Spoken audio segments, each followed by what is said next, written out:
प्रिय दर्शकों, आप सब लोगों का हमारे चैनल में स्वागत है।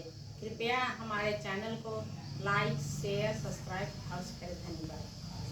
हमके सड़िया ले मदन पूरी पिया रंग रहे कपूरी पिया ना। हमके सड़िया ले आई मदन पूरी पिया रंग रहे कपूरी पिया ना। जब ले सड़िया ना ले आऊ तब ले जेवना ना बनाऊ।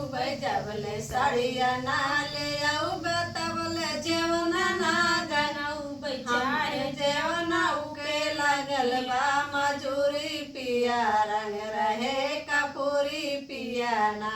चाहे जेवना उके लगल बा मजूरी पिया रंग रहे कपूरी पिया ना।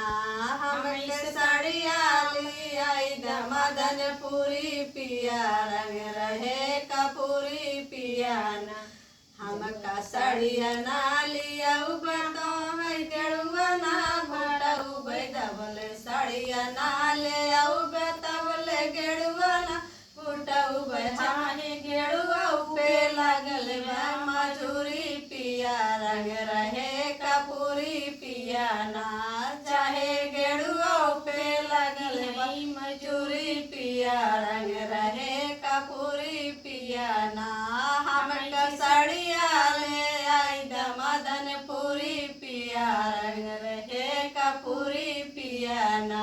जब ले सड़िया ना ले आऊ तब ले बिरवना जोरऊ। जब ले सड़िया ना ले आऊ तब ले बिरवना जोरऊ। चाहे बिरवऊ पे लगल बा मजूरी पिया रंग रहे कपूरी पिया ना। हमारे जीरवा के लगल बा मजूरी पिया रंग रहे कपूरी पिया ना। हमके सड़िया ले आई मदन पूरी पिया रंग रहे कपूरी पिया ना। हमके सड़िया ले आई मदन पूरी पिया रंग रहे कपूरी पिया ना।